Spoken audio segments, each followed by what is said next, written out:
Donc, bonjour à tous, aujourd'hui mes camarades et moi allons vous présenter une conférence sur le thème de la mucoviscidose. La mucoviscidose, aussi appelée cystic fibrosis en anglais, est une maladie génétique récessive létale. Elle est caractérisée par la sécrétion, par l'épaississement des sécrétions au niveau de différents organes, notamment au niveau du poumon et du pancréas. Celle-ci est due à une mutation sur un gène se trouvant sur le chromosome 7, codant pour la protéine transmembranaire appelée cystic fibrosis transmembrane consistance régulator, dit CFTR.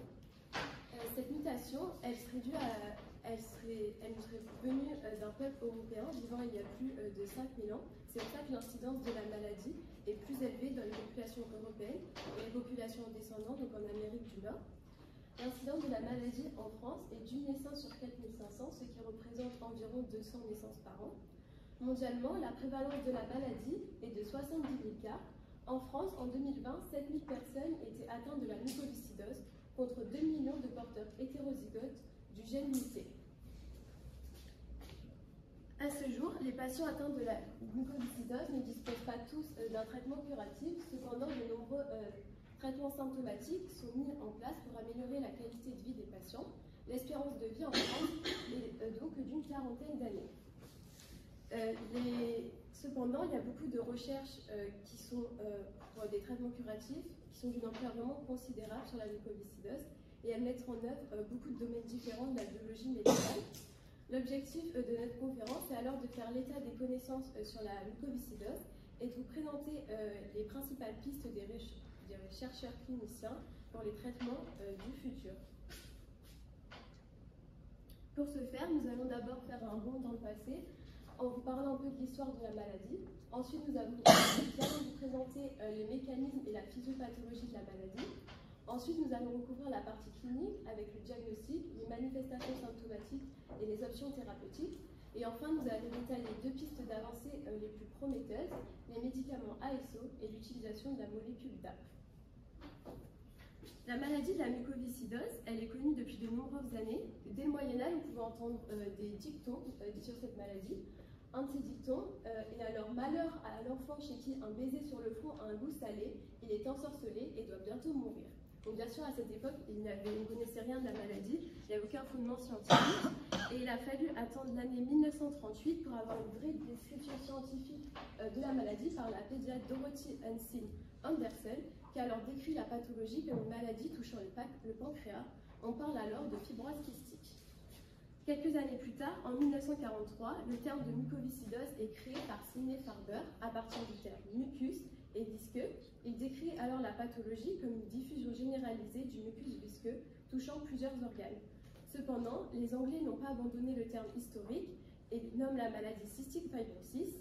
L'abréviation universelle est alors CF et c'est celle qu'on va utiliser dans la suite de notre conférence. En 1946, les chercheurs découvrent que la maladie de la mucoviscidose est une maladie génétique autosomale récessive. Presque plus de 10 ans après, en 1959, la maladie elle est enfin diagnosticable par le test à la sueur qui est mis au point par Louise Gibson. Ce test il est basé sur un des symptômes les plus connus de la maladie, qui est la sueur salée. La cause de ces symptômes elle a été mise en évidence dans les années 80 par Michael Knowles. Donc Michael Knowles il met en avant la mauvaise réabsorption du chlore par les malades. Quelques années plus tard, les scientifiques ont réussi à identifier le gène responsable de la CF, qui est un gène se trouvant sur le chromosome 7, qui code pour la protéine CFTR, qui est un canal du chlore. Ces deux découvertes ont permis le boom des recherches scientifiques et des avancées thérapeutiques. C'est alors qu'en 1993, ils ont essayé de traiter un premier patient par thérapie génique. Cependant, celle-ci a été un échec. Donc, la thérapie génique ça a été mise de côté pendant de nombreuses années, mais c'est de nouveau un sujet fortement étudié vu les dernières avancées scientifiques et technologiques. Toutes ces découvertes tout au long des dernières décennies ont permis d'améliorer l'espérance de vie des malades. Alors qu'elle n'était que de 5 ans en 1960, elle est désormais de 40 à 50 ans. Maintenant que vous en savez un peu plus sur l'histoire de la maladie, je vais vous présenter les mécanismes de la mucoviscidose. Donc tout d'abord, la mucoviscidose, c'est une maladie génétique qui touche les poumons, le système digestif, le pancréas et qui peut aussi toucher d'autres organes. Elle est due à une mutation sur le gène CFTR, sur sur le chromosome 7. Donc c'est une maladie récessive. Le malade il doit avoir un gène muté de chacun de ses deux parents. S'il possède qu'un seul des gènes mutés, il est porteur sain et peut donc le passer à ses enfants plus tard, mais lui ne développera jamais la CF. Le gène concerné par la maladie est un gène de grande taille de 180 kilobases. Il code alors pour la protéine transmembranaire de 1480 acides aminés. Cette protéine elle est composée de deux domaines transmembranaires, de deux domaines cytoplasmiques qui lient les nucléotides, les domaines NBD, qui sont aussi les sites de liaison à l'ATP, et elle possède un domaine régulateur R. C'est un canal ionique de la famille des transporteurs ABC. La maladie de la mucoviscidose, elle touche plusieurs organes, car CFTR est localisé à plusieurs endroits. Donc tout d'abord sur le col apical des cellules épithéliales pulmonaires, ensuite au niveau des cellules acineuses du pancréas exocrine et du tractus gastro-intestinal, et aussi au niveau des glandes sudoripares. Donc CFTR, ça va être un canal qui va conduire les ions chlorure et qui va jouer un rôle clé dans la régulation du volume du mucus et dans la régulation de sa concentration en sel et de son pH. Selon la localisation de CFTR, il ne va pas avoir le même mécanisme, le même fonctionnement. Je vais d'abord vous présenter la physiopathologie au niveau des poumons. Donc l'appareil respiratoire chez un individu sain, il est recouvert de mucus qui est fluide, qui va avoir plusieurs fonctions, donc de protéger et d'humidifier les voies respiratoires. Il va permettre de retenir les impuretés qu'on respire quotidiennement, donc les bactéries, les poussières, pour qu'elles n'atteignent pas les poumons. Et grâce au mouvement des cils cornéens qui se trouvent juste en dessous, ça va permettre de les éliminer. De plus, ça joue aussi un rôle, ça permet l'amélioration des échanges gazeux entre l'air et le sang. Donc, le rôle de CFTR, ça va permettre de fluidifier ce mucus pour qu'il puisse jouer ses rôles correctement. Donc CFTR va alors permettre le passage de chlorure dans le mucus qui va aider à la fluidification. De plus, CFTR il va inhiber les canaux sodiques NAC, ce qui va empêcher le sodium de passer à l'intérieur de la cellule. Et vu que l'eau suit le sodium, l'eau va aussi rester au niveau du mucus, ce qui va aider à son hydratation. Cependant, chez les personnes atteintes de la mucoviscidose, CFTR va être altéré. Il n'y aura alors pas peu de passage de chlorure. Et il y aura aussi arrêt de l'inhibition de NAC. Le sodium va alors passer à l'intérieur de la cellule. L'eau va suivre le sodium. Le mucus va alors devenir déshydraté et va s'épaissir et devenir visqueux, ce qui va empêcher le mucus d'effectuer ses rôles. Ce mécanisme, on le retrouve aussi au niveau du pancréas et du système digestif. Cependant, au niveau des glandes sudoripares, le mécanisme va être un peu différent. Donc les glandes sudoripares, ça permet de fabriquer la sueur. Physiologiquement, la sueur est fabriquée en deux étapes. Donc d'abord, il va y avoir un fluide primaire qui va être sécrété, qui a une concentration en sel équivalente à celle du plasma. Et ensuite, ce premier fluide, il va être sécrété à la surface de la peau. Et pendant son trajet, le NaCl il va être en partie réabsorbé par les canaux CFTR et ENAC, ce qui va permettre que la sueur soit moins concentrée en sel. Ce qui va changer ici, c'est que l'activation de CFTR elle est concomitante avec ENAC, donc les deux sont activés en même temps et les deux réabsorbent le NaCl. Cependant, chez les personnes atteintes de la mucoviscidose, CFTR va être altéré, ce qui va aussi altérer le fonctionnement de NAC. Il n'y aura alors pas ou très peu de réabsorption de NaCl. Le NaCl il va rester dans la sueur et c'est pour ça qu'un des symptômes de la mucoviscidose est la sueur salée. L'altération de CFTR elle est due à une mutation. À ce jour, plus de 2000 mutations du gène CFTR sont connues et 400 d'entre elles sont reconnues comme responsables de la mucoviscidose. Selon la mutation, elle n'aura pas le même impact sur la protéine CFTR. On les classe alors en 6 groupes. Donc tout d'abord, il y a la classe 1, aussi appelée les mutations stop. Celle-ci, elle représente les mutations qui empêchent complètement la synthèse protéique, parce que la mutation, elle va rajouter un codon stop prématuré au milieu du gène. La synthèse protéique, elle va donc s'arrêter précocement.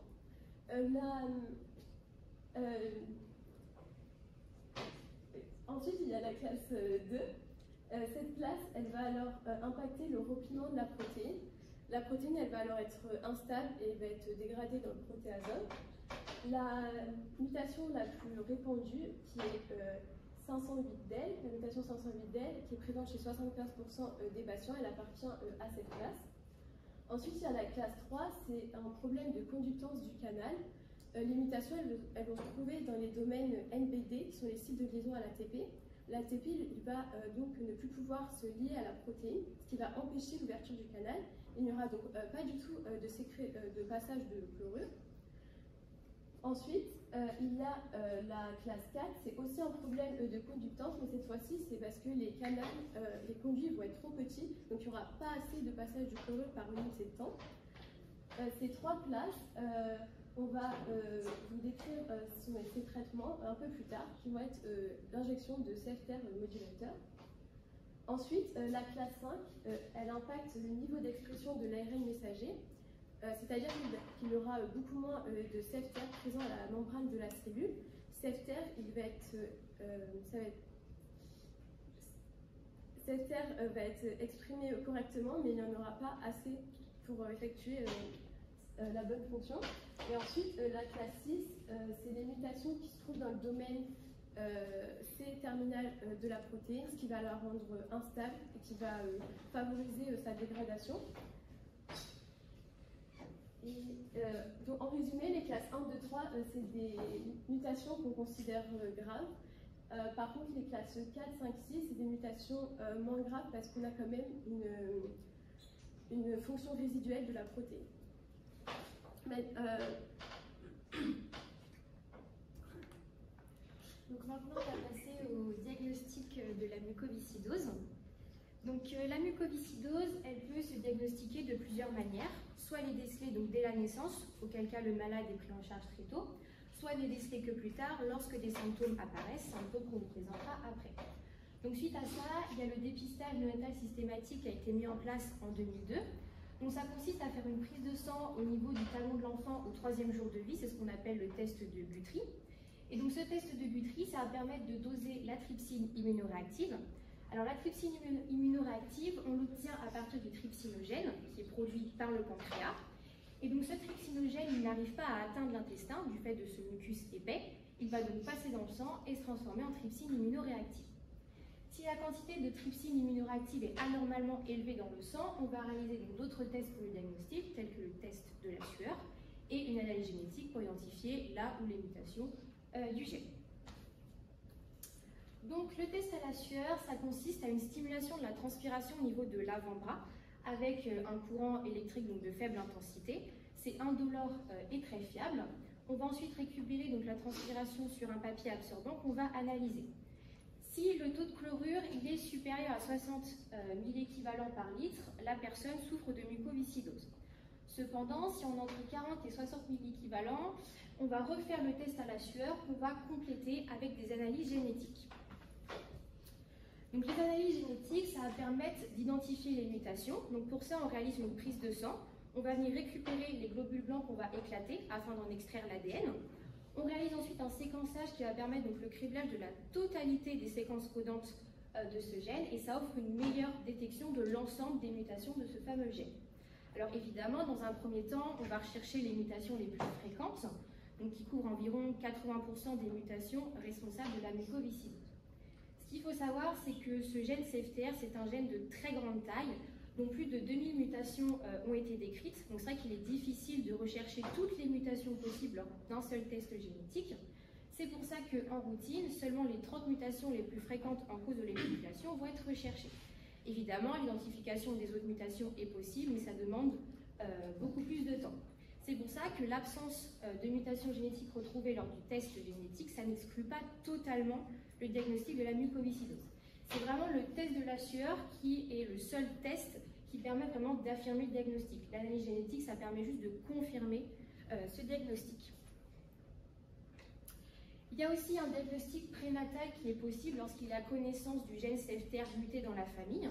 Donc on va récupérer du liquide amniotique lors d'une amniosynthèse, ou on peut aussi récupérer des cellules du placenta dans le pays de la femme enceinte. On va réaliser une analyse génétique sur l'embryon, et si le résultat revient positif, les parents peuvent demander une interruption médicalisée de la grossesse. Ce qu'il faut retenir de ça, c'est que plus le diagnostic sera fait tôt, et plus les malades auront une meilleure condition de vie. Cependant, si le diagnostic de la mucoviscidose n'est pas décelé à la naissance, la mucoviscidose peut être suspectée à l'apparition de certains symptômes. Donc, les symptômes les plus communs vont être une toux prolongée sèche, souvent accompagnée d'expectoration, des infections bronchopulmonaires récurrentes, des douleurs abdominales, une fatigue, un amaigrissement malgré un appétit souvent correct, la déshydratation, l'infertilité chez les hommes et aussi la sueur très salée. La mucoviscidose touche divers organes. Donc tout d'abord, elle touche les poumons, notamment au niveau des bronches. Dans 90% des cas, c'est la maladie pulmonaire qui s'avère fatale. Ceci est dû à cause des infections à répétition du mucus épais qui va altérer la structure et le bon fonctionnement des bronches et des poumons. Elle touche aussi le pancréas. Dans 85% des cas, le bon fonctionnement du pancréas est impacté dès la naissance. Le pancréas il permet de fabriquer et de sécréter des enzymes pancréatiques qui sont essentielles à l'assimilation de certains nutriments. Ces enzymes, elles sont libérées dans l'intestin via de petits conduits. Cependant, à cause du mucus épais, ces conduits vont être obstrués. Ces enzymes ne vont donc pas atteindre l'intestin et l'assimilation des nutriments s'en voit très perturbée. C'est pour ça qu'on va retrouver un amaigrissement et un retard de croissance chez les personnes atteintes de la mucoviscidose. De plus, la mucoviscidose touche le système digestif. Les nouveau-nés qui sont atteints de la mucoviscidose présentent une obstruction intestinale liée à l'impossibilité d'évacuer le méconium, qui sont les premières selles. À l'âge adulte, les patients peuvent aussi souffrir de constipation et d'obstruction intestinale, ce qui provoque de vives douleurs abdominales. La maladie peut aussi également atteindre le foie, les voies biliaires et les glandes sexuelles chez l'homme. Cette maladie, les symptômes sont chez les patients, ils sont très variables.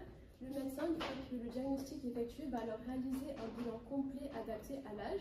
Ce bilan il permet de mesurer le retentissement de la maladie sur les différents organes et ce bilan il va aider les professionnels de santé à établir les meilleures options thérapeutiques pour le patient. On traite donc au cas par cas.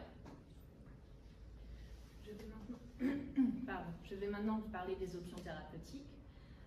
Il y a encore quelques années, il n'existait pas de traitement curatif pour la mucoviscidose. On cherchait alors à traiter les symptômes de la maladie afin d'améliorer la qualité de vie des patients en allongeant leur vie et en améliorant, je me répète encore, en améliorant la qualité de vie.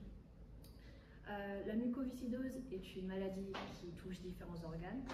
L'approche thérapeutique se doit d'être pluridisciplinaire. Elle a deux axes principaux, la nutrition et la fonction respiratoire. Dès le diagnostic, une supplémentation en calories, vitamines et oligo-éléments est administrée aux patients afin de maintenir une vitesse de croissance normale, surtout pour les enfants. La prévention de la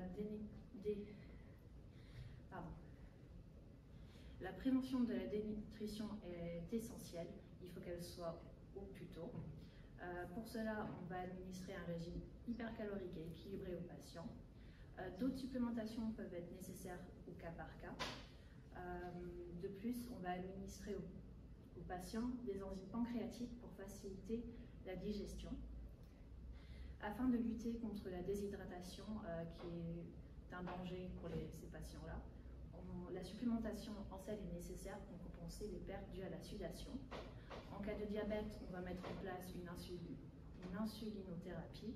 Et en cas d'atteinte hépatique, un traitement par l'acide ursodesoxycholique, autrement appelé AUD, est nécessaire. Il permet de stimuler la sécrétion de bile et protège les cellules hépatiques. Une bonne alimentation aide à enrayer les retards de croissance et à améliorer la fonction respiratoire.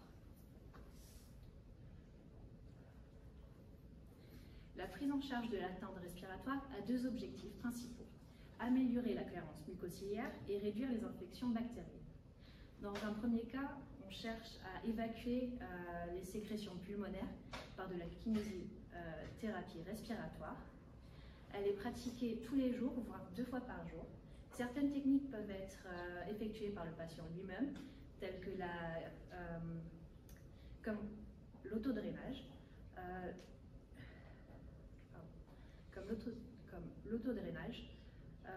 On cherche alors à faire remonter le mucus des bronchioles en douceur et en profondeur. Dans le cas de sécrétions très visqueuses, on va administrer des mucofluidifiants aux patients Lorsque le patient a des bronchospasmes, c'est-à-dire lorsque les bronches se resserrent et que la respiration devient sifflante, on lui donne des bronchodilatateurs. En cas d'infection, on peut aussi administrer des corticoïdes lorsqu'il y a des inflammations du poumon. En cas d'atteinte bactérienne, on va administrer des antibiotiques, mais cela peut créer des bactéries multirésistantes lorsqu'on l'administre pendant de longtemps. Dans le cas de complications pulmonaires où le poumon n'est plus capable d'oxygéner correctement le sang et d'évacuer le CO2, on peut avoir recours à la greffe pulmonaire.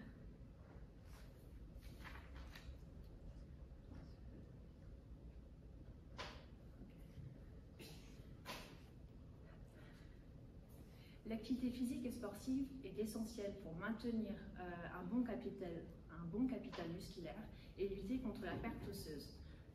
Le sport permet la rééducation naturelle des voies respiratoires. Il est essentiel pour faciliter l'évacuation des mucus et d'améliorer le souffle.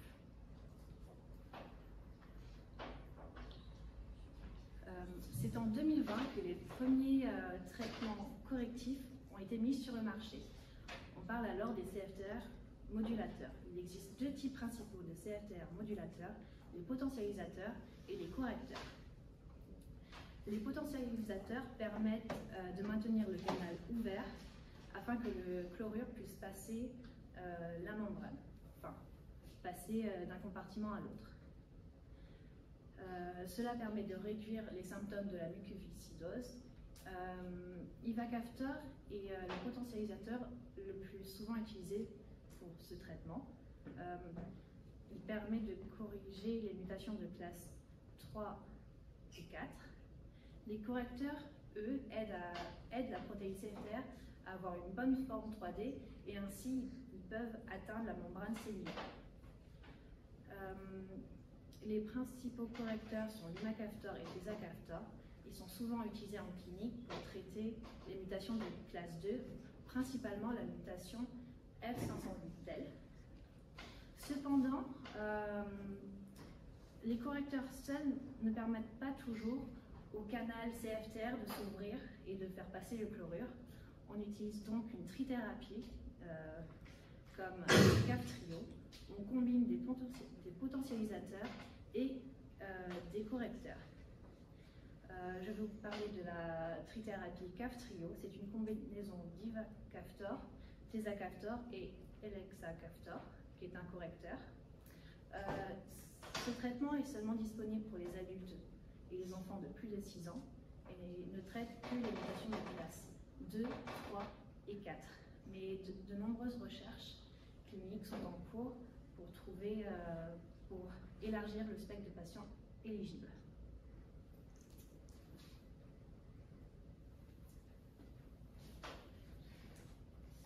Donc maintenant, on va vous parler des pistes d'avancée les plus prometteuses qu'on a pu découvrir lors de nos recherches. Dans un premier temps, je vais vous parler des médicaments ASO.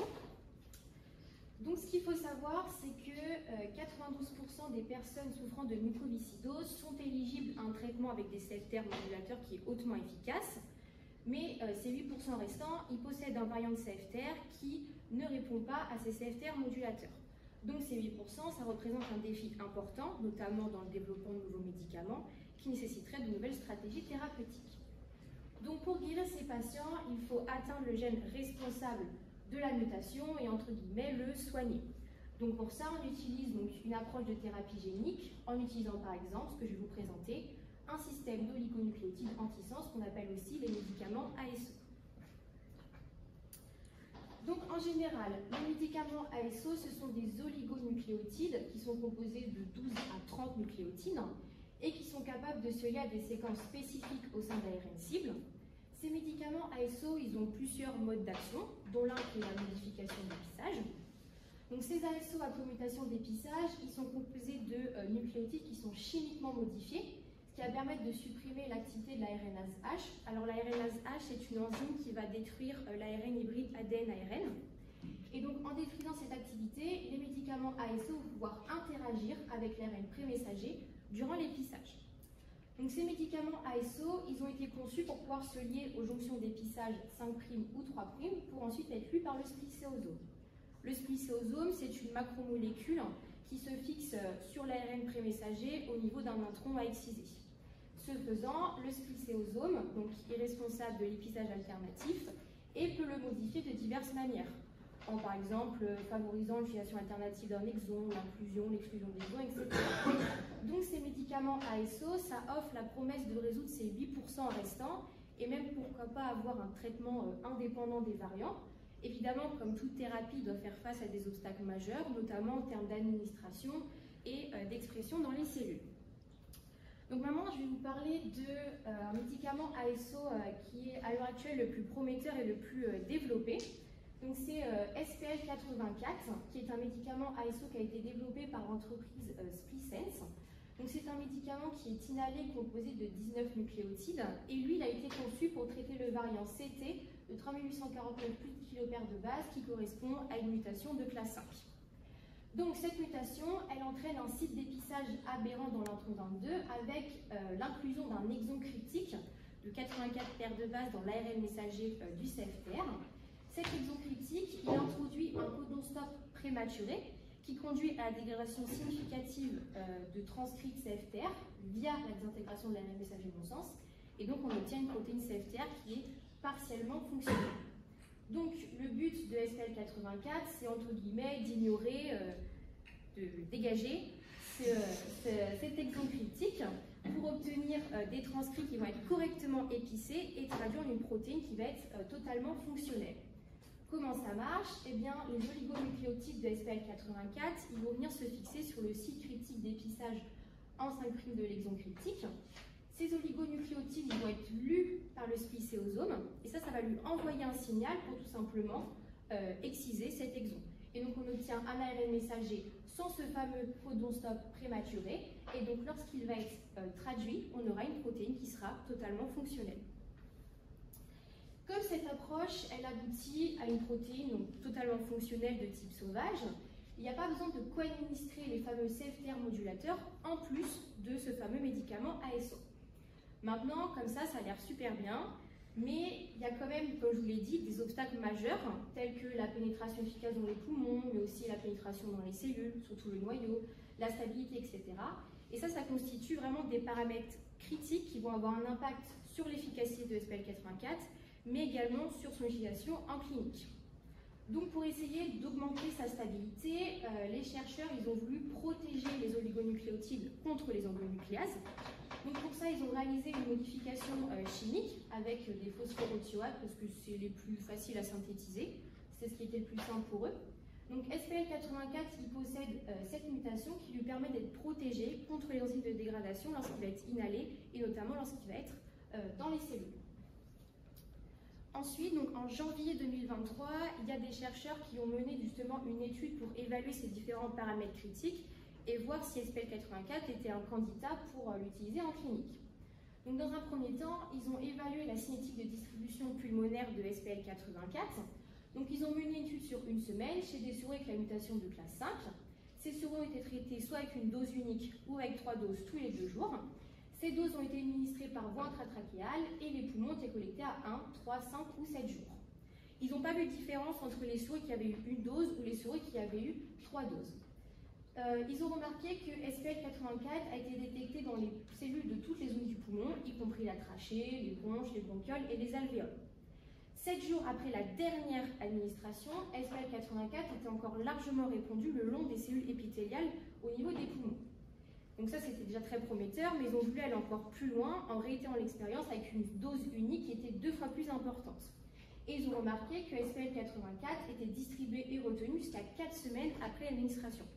Donc la rétention de SPL84 4 semaines après l'administration, ça plaide en faveur d'une utilisation de SPL84 en clinique, avec un dosage peut-être toutes les 2 semaines, voire même moins fréquemment, donc ce qui est quand même assez positif. Et en plus de ça, les résultats concordent avec la stabilité qu'on attendait du fait de la modification chimique qui a été faite, que je vous expliquais juste avant. Ensuite, ils ont évalué la pénétration de SPL84 dans le noyau des cellules épithéliales. Donc pour ça, SPL84 a été marqué par fluorescence qui nous permettait d'avoir une sensibilité et une résolution de détection beaucoup plus élevée. Les souris ont reçu par voie intratrachéale 3 doses de SPL84 marquées aussi 5 tous les 2 jours. 48 heures après l'administration, les animaux ont été sacrifiés et autopsiés afin de récupérer les poumons et la trachée. Ils ont remarqué que SPL84 pénètre efficacement dans les cellules épithéliales le long des branches et qu'il est efficacement localisé dans le noyau et également dans le cytoplasme. Étant donné que la mucoviscidose est caractérisée par ce fameux mucus épais, ils ont évalué la pénétration de SPL84 dans cette couche de mucus. Donc pour ça, ils ont utilisé un modèle murin muco-obstructif, donc les souris bêta-ENaC. Elles ont été traitées par administration intratrachéale tous les 2 jours pendant 6 jours. Les poumons ont été collectés 24 heures après le traitement et fixés pour l'analyse immunohistochimique. Ce qui en est ressorti, c'est que SPL84 il pénètre dans le mucus et se distribue correctement dans les poumons de ces souris. Donc l'avantage de SPL84, c'est un brin de petite taille qui est chargé négativement, dont la stabilité a été démontrée précédemment, c'est qu'il n'est pas nécessaire de véhiculer ou d'utiliser des composants supplémentaires pour prendre en charge l'administration de SPL84 dans les poumons. Donc toutes ces données sont très prometteuses et SPL84 pourrait être un médicament prometteur qui pourrait potentiellement guérir la maladie pulmonaire des patients atteints de mucoviscidose porteurs de cette fameuse mutation.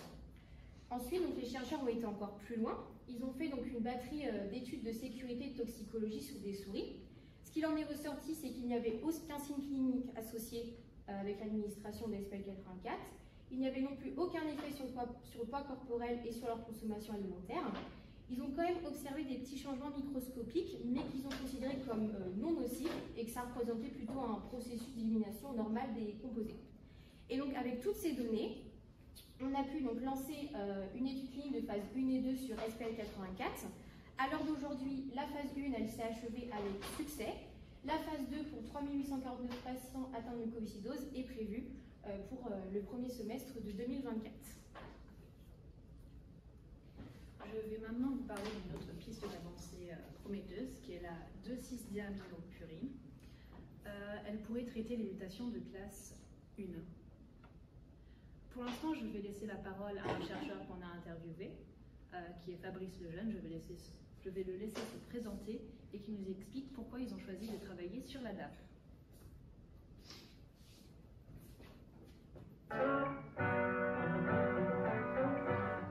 Je m'appelle Fabrice Lejeune, je suis directeur de recherche à l'INSERM. Je travaille dans l'Institut Oncolil, au sein de l'unité U1277 INSERM, UMR 90-20 CNRS, qui se concentre sur les mécanismes moléculaires de la tumorigénèse et sur le développement d'approches thérapeutiques anticancéreuses. En ce qui me concerne, je dirige une équipe appelée Approche thérapeutique moléculaire des maladies génétiques et du cancer. Et on se concentre essentiellement sur la correction des mutations de bon sens dans les maladies génétiques, ce qui inclut aussi le cancer.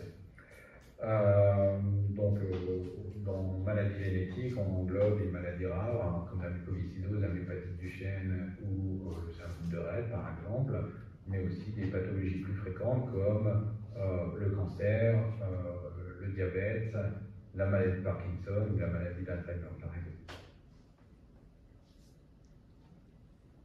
Il faut savoir que dans le cadre de la mucoviscidose, il existe maintenant un traitement très efficace pour corriger une grosse majorité des mutations. Il existe toujours des patients qui ont des mutations qui ne sont pas éligibles à ces modulateurs du canal CFTR, en particulier les mutations de non-sens. Alors pourquoi? Parce que les mutations de non-sens, en fait, on pense qu'on va synthétiser une protéine tronquée, mais pas du tout. Ce qui se passe, c'est qu'on ne synthétise pas de protéines. Il existe un mécanisme de surveillance des ARN messagers qui détecte justement ces mutations de non-sens et qui dégrade très rapidement l'ARN messager. Donc, en gros, la conséquence d'une mutation de non-sens, très majoritairement, c'est l'absence d'expression du gène. On a quasiment ce qu'on appelle un knockout du gène du fait de la présence de cette mutation de non-sens. Donc, il n'y a pas du tout de synthèse du canal CFTR, et donc ces modulateurs du canal CFTR ne peuvent pas agir. Donc, ces mutations apparaissent dans environ 10% des cas de de mucoviscidose. Et donc ces patients, pour le moment, sont sans traitement. Au départ, quand on a recherché les molécules de translecture, on n'était pas focalisé sur la mucoviscidose, mais ça faisait partie des maladies cibles dans lesquelles on savait qu'on pourrait apporter quelque chose en trouvant ces molécules de translecture.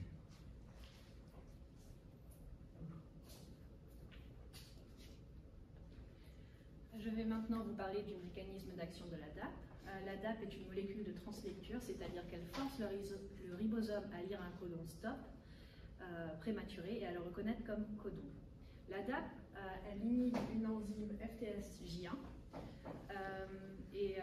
le rôle de cette enzyme, en fait, elle permet de modifier un ARNT, en particulier celui chargé du tryptophane, et il reconnaît le codon UGG.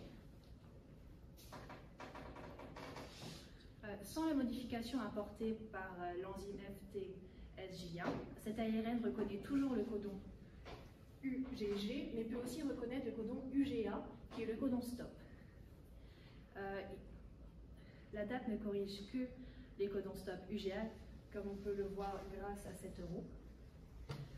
La possibilité pour l'ARN de reconnaître un codon en s'hybridant à deux bases seulement est appelée l'effet Wobble.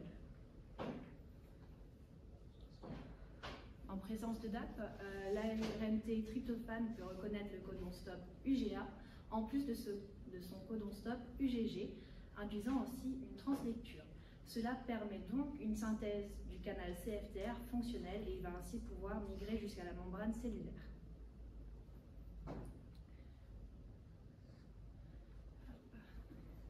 Ils ont effectué une batterie de tests sur la DAP, mais pour cela, ils ont dû la solubiliser dans du DMSO à 10%, car on peut seulement tester des grandes concentrations de DAP dans du DMSO, car elle est peu soluble dans l'eau. Elle est soluble, mais moins que dans le DMSO.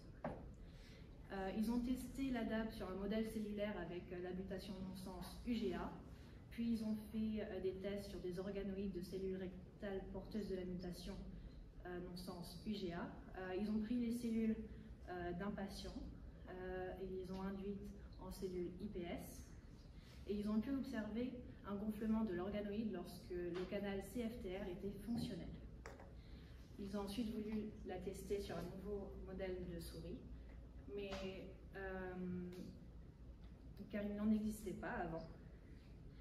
Nous allons maintenant demander à M. Fabrice Lejeune pourquoi ils l'ont créé, comment ils ont observé l'efficacité de la DAP et comment ils l'ont suivi cinétiquement. Au début, quand on a décidé effectivement de créer un modèle de souris porteuse d'une mutation non-sens dans le gène CFTR, non, il n'existait pas de modèle de souris dans lesquels le gène qui code pour le gène de souris qui code pour CFTR était porteur d'une mutation non-sens. En fait, comment est-ce qu'on a observé l'efficacité de la molécule? Eh bien, on a fait des couples de souris hétérozygotes et on a traité la mère pendant tout le temps de gestation, puis après, une fois que les petits sont nés, de manière à voir si on augmentait le pourcentage de génotype homozygote pour la mutation. C'est ce qu'on a obtenu. Et aussi voir l'expression du canal CFTR, donc par différentes approches, mais en particulier par ce qu'on appelle des immunohistochimies, c'est-à-dire qu'on prend un peu de l'organe, on coupe, et on en fait une coupe très fine, et on va rechercher avec des anticorps la présence du canal CFTR. Ensuite, on a aussi regardé la fonction du canal CFTR par le patch clam. On a fait un suivi de la survie des souris homozygotes,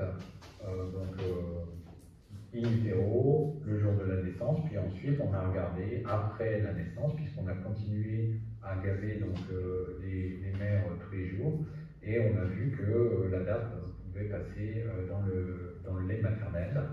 Et donc, on s'est dit qu'on pouvait poursuivre le traitement parce qu'il est il n'est pas impossible, mais il est extrêmement difficile de faire du gavage de souris un jour ou 2 jours ou dans les premiers jours de vie. Donc c'était plus facile de passer par la mer.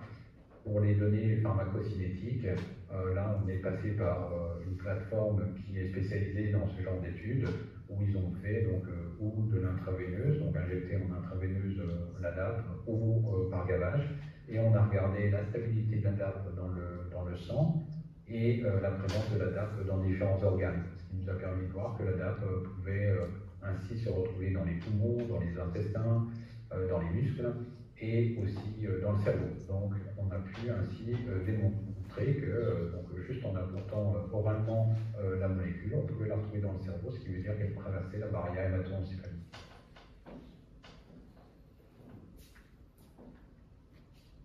Je vais maintenant vous parler des perspectives qu'ils envisagent. Actuellement, ils ont fait tout ce qu'ils pouvaient au niveau des études précliniques. Ils sont passés du modèle cellulaire au modèle animal, et du coup, ils aimeraient passer aux essais cliniques maintenant.